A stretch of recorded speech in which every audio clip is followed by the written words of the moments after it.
గుళ్ళో లక్ష్మి ఇక అక్కడ వాయినం అందుకుంటూ ఉంటుందన్నమాట. ఇటు పక్క రౌడీలనేమో మిత్ర చెతకబారుతూ ఉంటాడు. ఇక రౌడీలు ఎక్కువ మంది వేసరికి మిత్ర ఫైట్ చేయలేక ఇబ్బంది పడిపోతూ ఉంటాడు. ఇక అప్పుడే ఇదే రైట్ టైం అని చెప్పి వివేక్ లక్ష్మికి ఫోన్ చేస్తాడనమాట.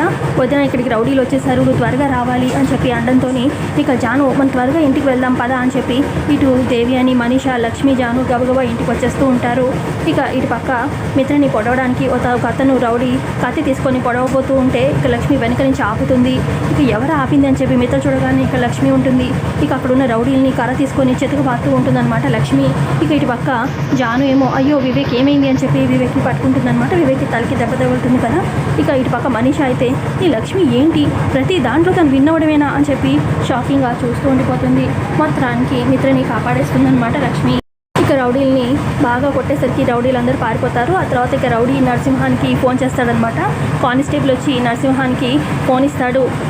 ఏంట్రా మిత్రని చంపేసావా లేదా అని చెప్పి నరసింహం అంటుంటే లేదండి ఆ లక్ష్మి వచ్చింది మమ్మల్ని కొట్టింది, మా వాళ్ళందరూ పారిపోయారు, అదే చెప్దామని ఫోన్ చేశాను అని చెప్పి అనగానే ఈ లోపల ఎస్ఐ వచ్చి ఫోన్ లాక్కుంటాడు నరసింహానికి.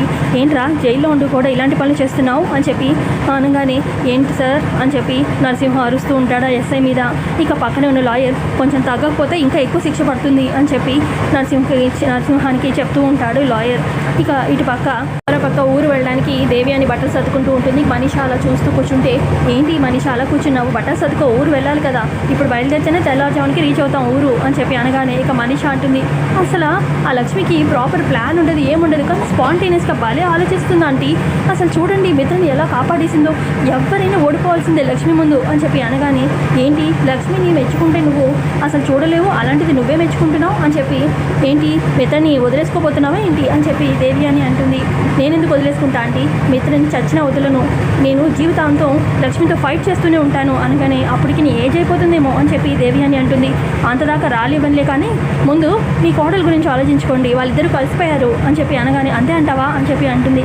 నా గెస్ రాంగ్ అవ్వదు, కావాలంటే ఒకసారి వెళ్ళి చూడండి, ఈ పాటికి లక్ష్మి దగ్గర జాను ఉంటుంది అని చెప్పి అనగానే ఇంకా చూస్తాను అని చెప్పి దేవి అని వెళ్తుంది. ఇంకా లక్ష్మి ఏమో తన రూమ్లో జిప్పు వేస్తూ ఉంటుంది బ్యాగ్కి. అప్పుడే చేయి నలిగి అబ్బా అని చెప్పి లక్ష్మి అన్నంతో జాను గబగబా వచ్చి ఆ వేలిని నోట్లో పెట్టుకుంటుంది. ఇక అప్పుడే అక్కడికి ఇటు మిత్ర వివేక్ జయదేవ్ కూడా వస్తారనమాట.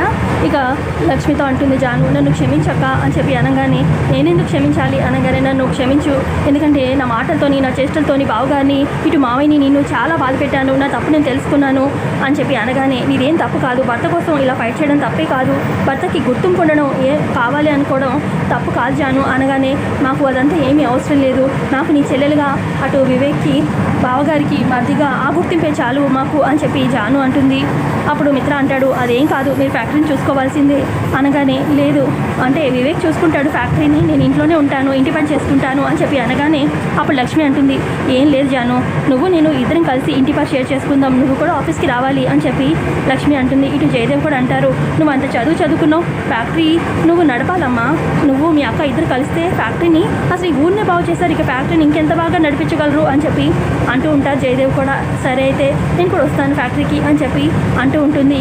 జాను కూడా ఇదంతా చూస్తూనే ఉంటుంది దేవి అని. ఇక దేవి అని వెళ్ళి మనిషితోని నువ్వు అన్నట్టుగానే అయిపోయింది, వాళ్ళిద్దరు కలిసిపోయారు, మరి జాను మా వైపు రాదంటావా అని చెప్పి దేవి అని అంటుంది. సిటీకి వెళ్ళాక ట్రై చేద్దాంలే ఆంటీ, ఇక అయితే అయినట్టు లేదు అని చెప్పి మనీష అంటుంది. తర్వాత ఇక అందరూ ఊరు బయలుదేరతారనమాట. ఇక ఇంటికి రాగానే మెయిన్ రోడ్ తెలిసి ఉంటుంది. అదేంటి బాబు గారు మీరు తాళం వేసి రాలేదా అని చెప్పి దేవి అని అంటూ ఉంటే తాళం వేసి వచ్చానే అని వాచ్మెన్ని పిలుస్తుంది. ఏంటి వాచ్మెన్ తాళం తెరుస్తుంది డోరు అని చెప్పి అనగానే ఒక పెద్దవాడు వచ్చారండి, జయదేవ్ గారిని ఏకవచనంతో పిలిచారు, మిమ్మల్ని అయితే తిడుతున్నారు కూడా అని చెప్పి దేవి అని అంటుంది. ఇక అప్పుడు మిత్ర అంటాడు అంటే ఖచ్చితంగా అత్తయ్య వచ్చి ఉంటుంది, అత్తయ్య అయితేనే కదా నేను ఏకవచనంతో పిలిచేది అని చెప్పి అనగానే అయితే రాజేశ్వరి అత్తయ్య వచ్చి ఉంటుంది అని చెప్పి వివేక్ మిత్ర జయదేవ్ లోపలికి వెళ్తారు. ఎవరి అత్తయ్య అని చెప్పి జాను అంటుంది లక్ష్మితోని. ఏమో తెలియదు పద లోపలికి వెళ్దాము అని చెప్పి వాళ్ళు కూడా వస్తారు. ఇక దేవి అని మనిషితో అంటుంది ఈవిడ మామూలుది కాదు, మనకి ఊరం వచ్చినప్పుడు పీడుగు వస్తుంది, అంత షాకింగ్ లాంటిది ఈవిడిది, మాటలు చేష్టలు ఒక రేంజ్లో ఉంటాయి అని చెప్పి అంటూ ఉంటుంది దేవి అని. మనిష కూడా లోపలికి వస్తారు. ఇక జయదేవ్ లోపలికి వచ్చి అక్క అని చెప్పి పిలవగానే ఇక రాజేశ్వరి అక్క వస్తుందన్నమాట. ఎలా ఉన్నారా అని చెప్పి అంటూ ఉంటే బాగున్నాను అని చెప్పి అంటూ ఉంటాడు జయదేవ్. అప్పుడెప్పుడో నేను తీర్థయాత్రలకు వెళ్ళాను మన మిత్ర చదువుకునేటప్పుడు, మళ్ళీ ఇప్పుడు వచ్చాను. ఎలా ఉన్నావు మిత్ర, ఎలా ఉన్నావు వివేక్ అని చెప్పి ఇక దేవ్యానిని కూడా పలకరిస్తుంది. ఎలా ఉన్నారు వదిన గారు అని చెప్పి దేవ్యాని అంటూ ఉంటే, నువ్వు మామూలు దానివి కాదులే, మనసులో ఏం ప్రేమ ఉండదు, బయటికి మాత్రం ప్రేమ ఉన్నట్టు మాట్లాడుతావు, నీ గురించి నాకు తెలీదా, నేను వెళ్ళేటప్పుడు చిక్కిపోయి ఉన్నావు, ఇప్పుడేంటి బాగానే బండగా తయారయ్యావు అని చెప్పి ఆ పెద్దవాడు అంటూ ఉంటుంది దేవ్యానిని. ఇక ఆ తర్వాత ఇటు లక్ష్మి ఇటు జాను ఆ పెద్దవాడి కాలు దండం పెడతారు. ఎవర్రా వీళ్ళిద్దరు అనగానే నా కోడళ్ళు అని చెప్పి లక్ష్మి ఇటు జాను అని చెప్పి చెప్తారు. ఇటు మిత్ర కూడా తిన్న వైఫ్ అని చెప్తాడు. వివేక్ కూడా తిన్న వైఫ్ అని జాను చూపిస్తాడు. ఈ పిల్లలు ఎవరు అనగానే మిత్ర పిల్లలు అని చెప్పి అనగానే ఇద్దరు కవల పిల్లల్లాగా భలే ఉన్నారే అని చెప్పి ఆ పెద్దవాడు రాజేశ్వరి అంటూ ఉంటే ఇక దేవ్యాని అక్కడ ఇద్దరు పిల్లలు వాళ్ళ పిల్లలు కాదులే, ఒక జున్ను మాత్రమే మిత్ర కొడుకు, ఆ అమ్మాయి దత్తత తీసుకున్నారు అని చెప్పి అనగానే ఇక లక్కీ మొహం చాలా డల్గా అయిపోతుంది ఆ మాటకి. అండి ఎపిసోడ్లో చూపించింది. ఎపిసోడ్ వస్తే లైక్ చేయండి. నేను ట్రైన్లో ఉన్నాను, ప్లీజ్ అండి, నాయిస్ చాలా ఎక్కువగా ఉంది, ఏమనుకోకండి.